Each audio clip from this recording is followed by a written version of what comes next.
The New England Patriots in 2022, they had themselves a tough season. Mac Jones regressed without a true offensive coordinator. So as such, they were heading into this past season, 2023, looking to turn it around in what could possibly been Bill Belichick's last dance. Although, looking at it in retrospect, in terms of their offseason, they didn't really do a whole lot. Belichick, outside of adding an actual offensive coordinator in Bill O'Brien, who has familiarity with the New England system, Bill Belichick, the general manager, didn't add much else to help out his quarterback that he drafted so many years ago, which was technically 2 years ago. So not too long ago. He didn't add much else. And with a tough schedule ahead, the Patriots looked like to be in serious trouble. And I didn't have a lot of high hopes for that. So as such, a lot of things went wrong for the Patriots. And a lot wrong than expected. So Mac Jones, he fell apart. Like he fell like probably a lot more apart than he did in 2022. So that was coupled with the offensive line, the lack of an offensive line, and a proper receiving cast. Yeah, it surely played a role in it. But in fairness, Mac Jones also deserves his fair share of the blame. He threw a ton of ill-advised balls, even when not under pressure. He turned it over a ton, including someone in the pocket. I mean, look at some of Mac Jones' throws, and he was just throwing it dead in the rights of a defender, like in front of a cornerback. It's like, man, like it's that bad. So that kept going on for like a couple weeks, and then eventually it came to a point where Bill Belichick benched him 4 times during the season. Like that's a lot. That kills his confidence, as if it was already down enough. And he saw the bench for good at halftime. Like there was even a point in time where he was on the inactive list, and he saw the inactive list for good. As I said, in week 11. And then when you look at the quarterback position, Bailey Zappi was no better. That quarterback that saw raves in the 2022 season as well. Yeah, Bailey Zappi was no better, and the Patriots made it clear that they were going to turn back to their former first-round pick that they drafted just 2 years ago. And it's really disappointing when you look at it. It just went to show that, Mac Jones is like a serious bust. But it's outside of Mac Jones, though. The offense was really dreadful. Whoever was at quarterback. I mean, I've already pointed out the quarterback troubles with Jones and Bailey Zappi, who, again, was not that much better, but still bad. Again, there's more issues than that. Tight end Hunter Henry, rookie Demario Douglas, the receiver, they had good seasons, but the rest of the offense was very flawed. The rushing attack of Ramondre Stevenson and the newest addition, Ezekiel Elliott, they didn't amount to much, so that forced the Patriots to throw the ball more. The offensive line was one of the most pressured in the league, which led to either quarterback getting sacked or forced into turnovers. Now you combine all that, and it was an offense that could score very few points, or in a couple occasions, they couldn't score at all. And those shutouts, all of them occurred at home. That is embarrassing, especially to a team that has rarely done that under the Tom Brady regime.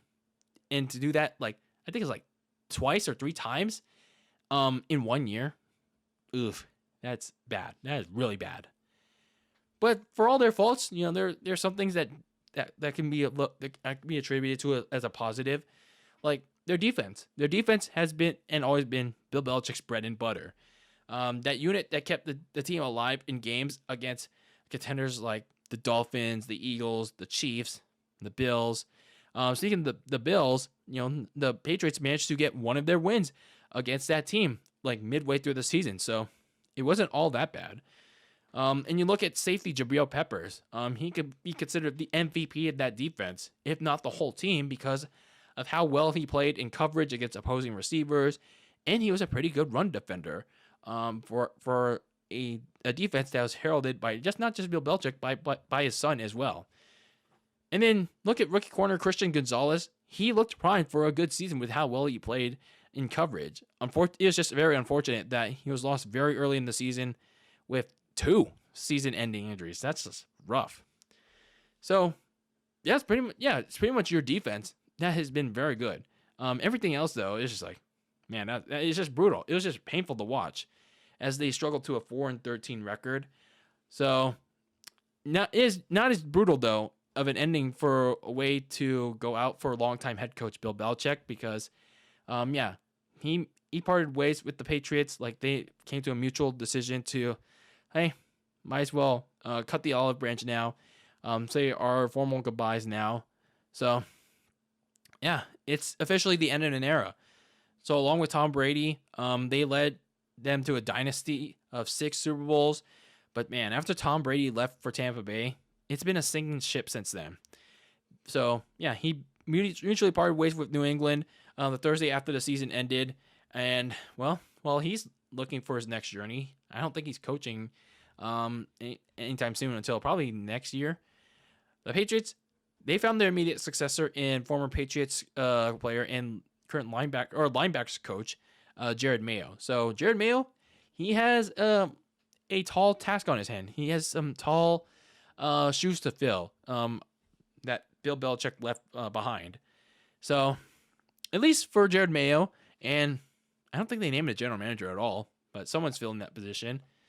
But nonetheless, they have some decent things that are going for them in the offseason. They have around $77 million in cap space, so plenty of money to spend. So that's something. And they get the 3rd overall pick.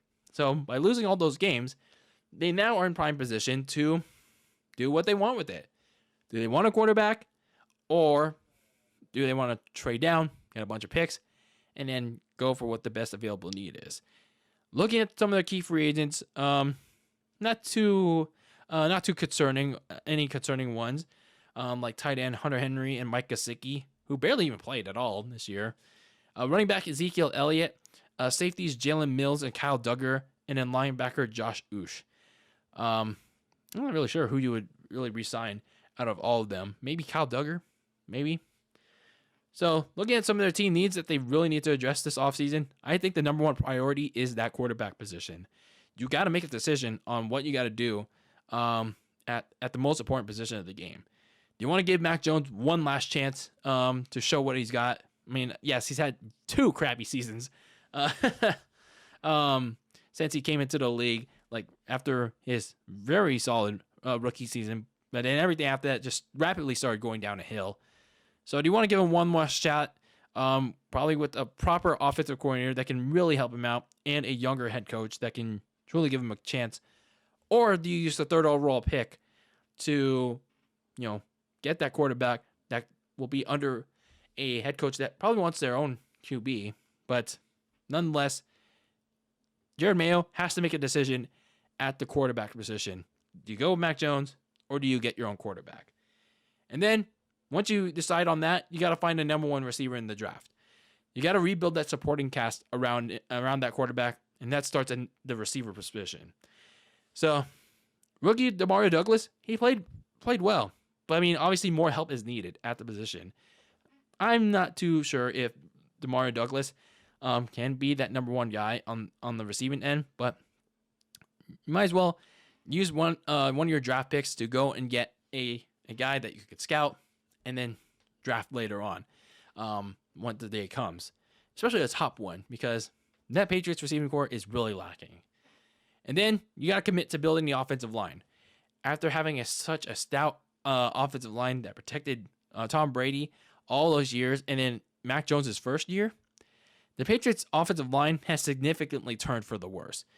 Cole Strange has been a big bust, strangely, no pun intended, while other linemen, Trent Brown and Mike Onwenu, they're free agents. So I feel like it's time to fully reset the entire offensive line so proper protection can be in place for their quarterback.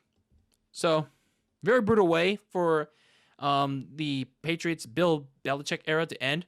But now they got to enter in this new era where with the new regime of Jerod Mayo and a yet to be decided general manager, if they ever put in one. But that's besides the point. They're entering this new regime that's going to be tasked with rebuilding a broken empire from the ground up. So a lot of decisions have to be made going into the offseason. And, well, decision number 1 is going to be that quarterback decision. Go with Mac Jones or pick a quarterback at number 3. The Patriot way is going to be some interesting ways starting in a couple weeks.